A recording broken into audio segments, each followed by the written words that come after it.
welcome বন্ধুসকল tech আসামত স্বাগতম জনাইছোঁ আৰু আজি আন এখন নতুন টিউটৰিয়েল ভিডিঅ' আৰম্ভ কৰিছোঁ বন্ধুসকল আজি মই শিকাম যে কেনেকৈ আপুনি ATM কাৰ্ড নাইবা ডেবিট কাৰ্ড ব্যৱহাৰ কৰি অনলাইনৰ পৰা বজাৰ কৰিব পাৰিব আপুনি একেই পদ্ধতিৰ দ্বাৰা অনলাইনৰ পৰা ATM কাৰ্ডটো ব্যৱহাৰ কৰি মোবাইল ৰিচাৰ্জ DTH ৰিচাৰ্জ নাইবা অন্যান্য সামগ্ৰী অনলাইনৰ পৰা ক্ৰয় কৰিব পাৰিব হেতু Amazon হোক ফ্লিপকাৰ্টে হোক নাইবা আন কোনো অনলাইন শপিং কোম্পানীয়েই হোক আপুনি সেই একেই পদ্ধতিৰ দ্বাৰা ATM কাৰ্ড ব্যৱহাৰ কৰি অনলাইনৰ পৰা বজাৰ কৰিব পাৰিব বন্ধুসকল এখন ভিডিঅ'ত মই ATM কাৰ্ড ব্যৱহাৰ কৰি জিঅ' সিমৰ পৰা ৰিচাৰ্জ কেনেকৈ কৰিব পাৰি হেতু শিকাম বন্ধুসকল ভিডিঅ'টো লাষ্টলৈকে চাব নহলে বুজি নাপাব গতিকে আহক ভিডিঅ'টো আৰম্ভ কৰোঁ বন্ধুসকল প্ৰথমতে MyJio এপ্লিকেশ্যনটো ওপেন কৰিব লাগিব আৰু অলপ সময় ওয়েট কৰক কাৰণ এইটো আপডেটিং দেখাই আছে আৰু ইয়াত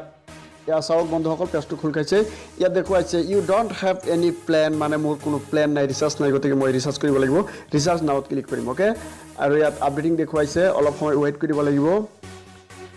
বন্ধুসকল এতিয়া নতুন এটা পেজ খোল খাইছে আৰু ইয়াত লিখা আছে প্ল্যান টু ৰিচাৰ্জৰ 1699 399 149 349 449 ইয়াত মই 399 399 টকাটো চুজ কৰিম ওকে ইয়াত তাৰ পিছত বাই কৰি দিম অলপ সময় ওয়েট কৰিব লাগিব বাই কৰি দিলো মই বন্ধুসকল আপুনি ইয়াৰ পৰা বহুত কেইটা পদ্ধতিৰে আপুনি জিঅ' ৰিচাৰ্জ কৰিব পাৰিব মই ইয়াত ডেবিট নাইবা ATM কাৰ্ডত ক্লিক কৰি ইয়াৰ পৰা ৰিচাৰ্জ কৰিম ওকে বন্ধুসকল ইয়াত 399 টকাটো শো কৰিছে কাৰণ মই 399 টকা ৰিচাৰ্জ কৰিম ইয়াত কাৰ্ডটো দিব কাৰ্ড নম্বৰটো 16টা নম্বৰৰ কাৰ্ড নম্বৰটো আপুনি দিব ATM কাৰ্ডৰ ওপৰত নম্বৰ কেইটা দিয়া আছে তাৰ পিছত তলত দিব card expiration date valid up to যেটো তাৰিখ দিয়া আছে মোৰটো দিয়া আছে 0724 07 জুলাই আৰু 2024 চন ওকে তাৰ পিছত হিপিটিত এইটো তিনিটা সংখ্যা দিয়া আছে CVV নাইবা CVC নম্বৰ মোৰটো দি দিলো মই ওকে তাৰ পিছত এন্টাৰ কাৰ্ড হোল্ডাৰ নম্বৰ এইটো ইয়াত ওপৰত নামটো দিয়া আছে ATM কাৰ্ডৰ সেই নামটো দিব ইয়াত মোৰ নামটো মই দিম ওকে তাৰ পিছত মেক পেমেন্ট ইয়াৰ পিছত বন্ধুসকল অলপ সময় ওয়েট কৰিব লাগিব কাৰণ মোৰ ৰেজিষ্ট্ৰেচন যেটো মোবাইল নম্বৰ আছে হেতুত এটা OTP যাব ওৱান টাইম পাসওয়াৰ্ড মেসেজ যাব 6টা অংকৰ সেই অংক 6টা মই ইয়াত দিব লাগিব আৰু ৰেজিষ্টাৰ কৰিব লাগিব ওকে বন্ধুসকল মেসেজটো আহি পাইছে মোৰ মোবাইলত এতিয়া মই মেসেজটো উলিয়াম আৰু ইয়াত এন্টাৰ OTP ইয়াত দিম ওকে এতিয়া মই মেসেজত যাম এয়া চাওক BK IDFC বেংক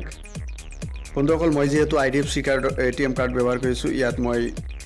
সেই 6টা অংকৰ ওৱান টাইম পাসওয়াৰ্ড OTP টো মই ইয়াত দিম আৰু সাবমিট কৰি দিম ওকে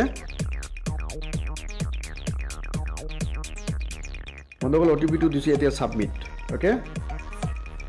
বন্ধুসকল অলপ সময় ওয়েট কৰিব কাৰণ এটো আপডেট লওতে অলপ সময় লাগে ওকে বন্ধুসকল মোৰ ৰিচাৰ্জটো সাকসেসফুল দেখুৱাইছে या रेट योर एक्सपीरियंस ইয়াত আপুনি ষ্টাৰ দিব পাৰিব মই 3 ষ্টাৰ দিম আৰু ইয়াত চাওক 399 টা ৰিচাৰ্জটো সাকসেসফুল দেখুৱাইছে মোৰ মোবাইলত মেসেজ আহি আছে গতিকে বন্ধুসকল ভিডিঅ'টো যদি ভাল লাগে মোক চেনেলটো সাবস্ক্ৰাইব কৰি দিব আৰু ভিডিঅ'টো লাইক কৰি দিব ধন্যবাদ